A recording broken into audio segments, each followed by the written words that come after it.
He wrote in pledging to end the tale of two cities. So let me be clear. When I said I would take dead aim at the tale of two cities, I meant it.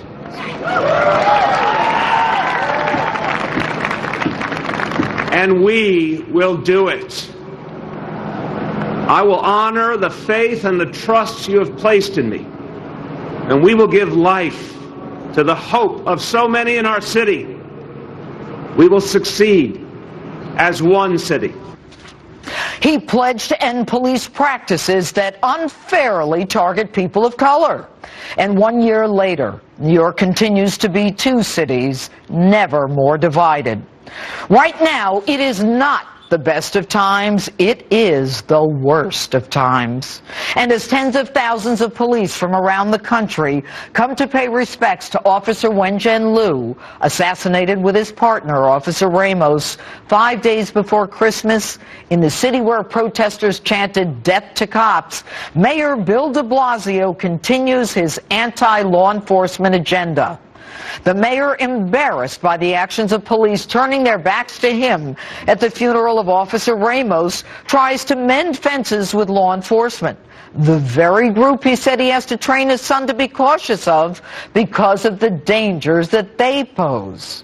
And within hours of the assassinations, the copycats start, posting terrorist threats, calling for cold-blooded executions of police like this. And one of those copycats, 18-year-old Devin Coley, a reputed gang member, is arrested and charged with a felony, but then released, free to walk out of court. No bail required by Brooklyn judge Laura Johnson. And within 2 days of that release, the mayor was back to his tale of two cities, continuing the worst of times by reappointing that very Brooklyn judge who freed Coley despite the Brooklyn prosecution rightfully asking for $250,000 bail. Judge Johnson, who allowed Coley to walk out of court in the NYPD threat case, was reportedly admonished by an official with the Office of Court Administration who said that allowing no bail in cases where threats to law enforcement are made is simply unacceptable. But this former Legal Aid Society attorney continues her disregard of the law by freeing a man charged with attacking a cop outside a Chinese restaurant in Brooklyn. And when called on this, the mayor issues a statement that is not only disingenuous, it is factually wrong and misleading. The mayor, de Blasio, sides with the turn-em-loose judge Laura Johnson, saying bail is almost exclusively about risk of flight. The truth? This dirtbag, Devin Coley, has a history of not returning to court. He has a history of flight, a history of having warrants issued for failing to return to court.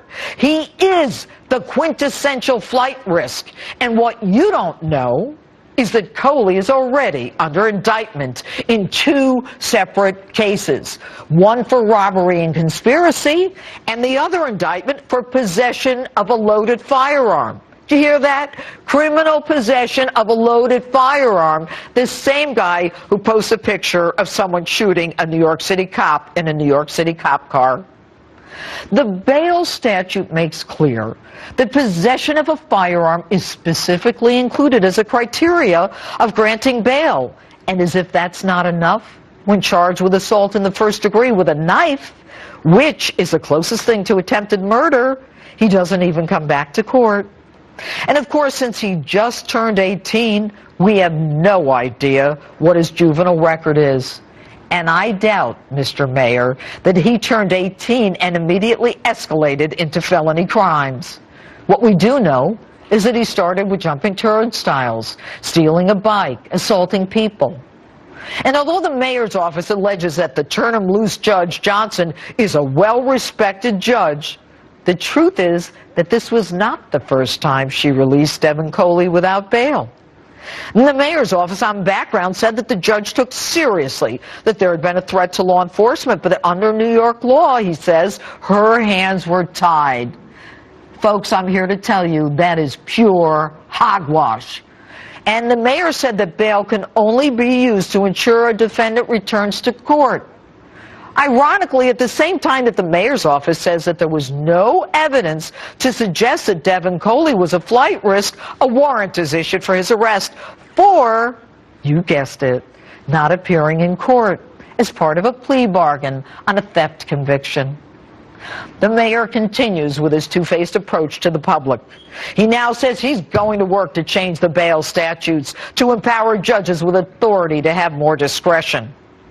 What he doesn't seem to know is that an accused's character, reputation, habits, and criminal record, as well as juvenile delinquent record, are the criteria to be considered in determining bail.